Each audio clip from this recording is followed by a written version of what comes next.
Good morning, everybody. Frank Gray with Abbey Realty back with our latest agent tutorial. This morning, we're going to be taking a look at the T-47 Residential Real Property Affidavit.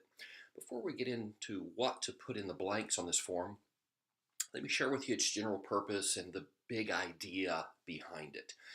The T-47 affidavit is used whenever a seller is providing an existing survey, typically from when they purchased the property several years earlier.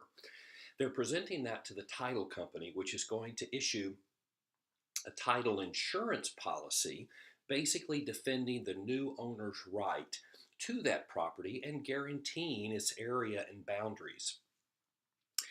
In order to do that, the title company wants to be assured that they're working from a valid survey. One way to get a valid survey is simply to have a new survey done. But that's going to come at the cost of several $100s in expense, typically to the seller, but sometimes to the buyer. As the representative, the agent, the fiduciary of the seller, it's your responsibility to reduce costs whenever possible. So, if you can provide an existing survey with an affidavit, a T-47, which is the seller's affirmation that they've done nothing to invalidate that survey, then you're going to be doing a great service for the sellers and saving them several $100s. That's the big idea behind the T-47. So we want to provide this to the title company whenever possible. Okay, let's run through the blanks. The date is the date that the seller or whoever is making the affirmations in this affidavit completes the form. GF number is a title company field. It does not need to be completed by you or the seller. The name of the affiant, that would be the seller or whoever is completing this form. As you'll see in a moment, in certain cases it's not the seller, but it is their personal name. The address of the affiant is wherever that seller currently lives. So if they've already moved, they put their current address. The next line, description of property, is where you put the property address that this T-47 is referencing. And although it's not clear from that description there, I would put both the physical address and the legal description. The county in which the property resides, and then let's get into the text. Title company, as used in herein, is the title insurance company whose policy of title insurance is issued in reliance upon the statements contained herein. That just supports what I shared with you as the big idea. The title company wants to know if this provided survey is legit, and this affidavit is a huge part of their due diligence.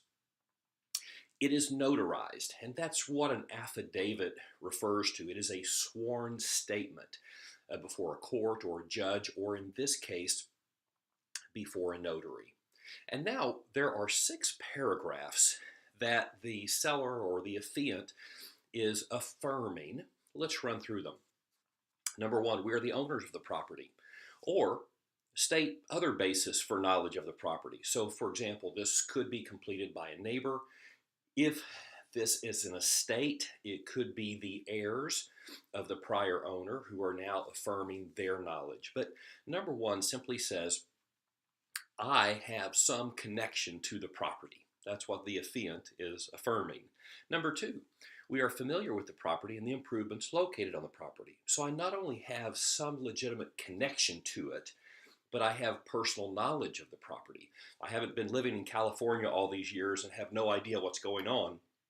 No, I do have knowledge of if buildings have been built, if a pool's been installed, if fences have been moved. That's the kind of knowledge the T-47 is looking for. Number 3, we are closing a transaction requiring title insurance, and the proposed insured owner or lender has requested area and boundary coverage in the title insurance policies to be issued in this transaction. Basically, paragraph numbers 3 is saying, I recognize that people are relying on my affirmations to make significant financial decisions. A title insurance policy is going to be issued, and that's going to create great financial risk for the title company. So I understand the gravity of the situation. Look at the very last sentence in paragraph 3, the last part. may request a similar amendment in the area and boundarage coverage in the owner's policy of title insurance upon payment of the promulgated premium. This refers to what's commonly called the extended title coverage that you'll find in the family 1 to 4 family contract, where it asks you, is there going to be extended title coverage provided? And if so, will it be paid for by the buyer or the seller?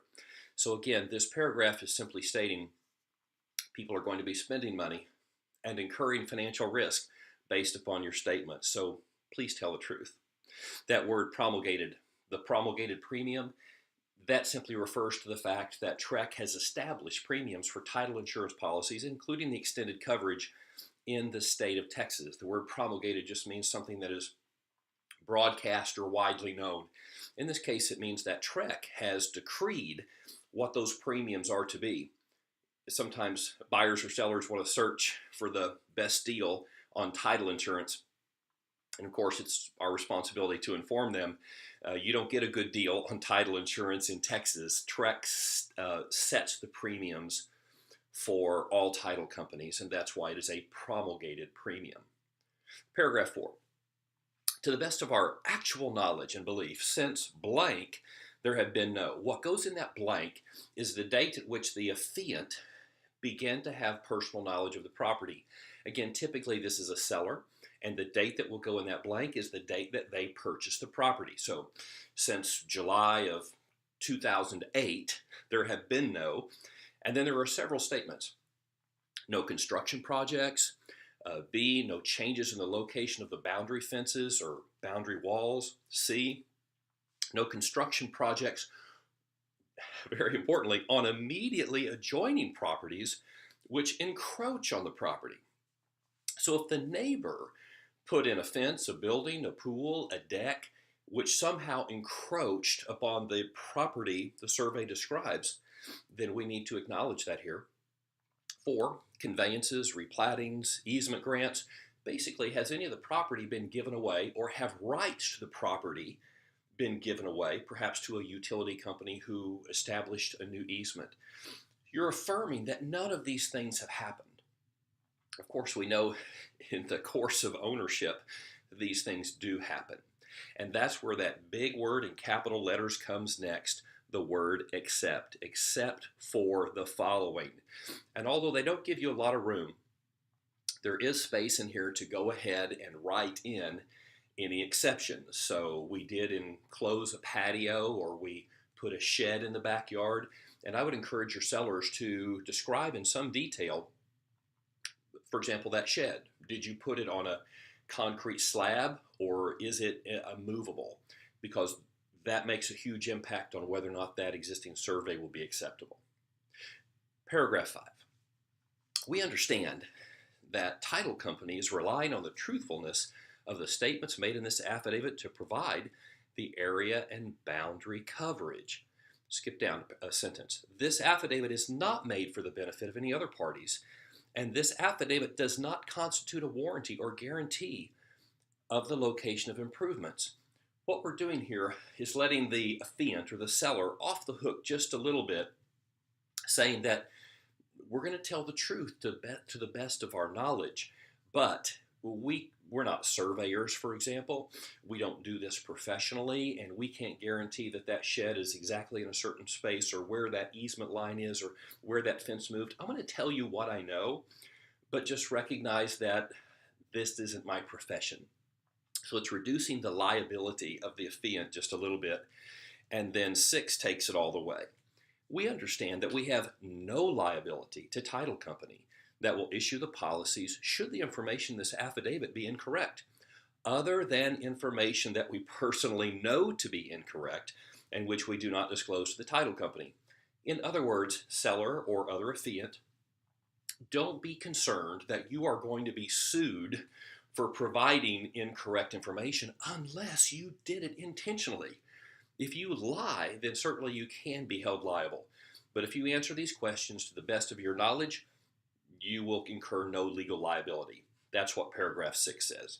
And then the sellers or affiants will sign on these blanks right down here at the bottom. They put their signatures there in the presence of a notary who will then indicate the date and sign their name and put their notary seal. There you go. That is the T-47 Residential Real Property Affidavit. I hope you have found this tutorial to be helpful. My name is Frank Gray. I'm the owner of Abbey Realty. Anytime you need help with any contract issues, let me know. We'll go there together. Thank you.